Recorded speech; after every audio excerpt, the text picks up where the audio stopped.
especially dengan Abang Ajai. Kan? Apa dia? Abang Ajai, Abang lagi satu datang ke mana itu?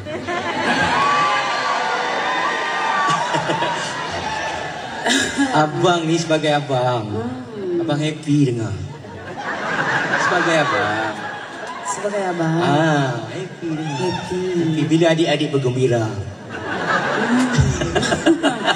Okey. Okey. Sebelum tu kita nak ucapkan ada serta-serta yang muka very familiar yang kenal kat sini. Kan? Kita ada Taufik. Thank you for coming.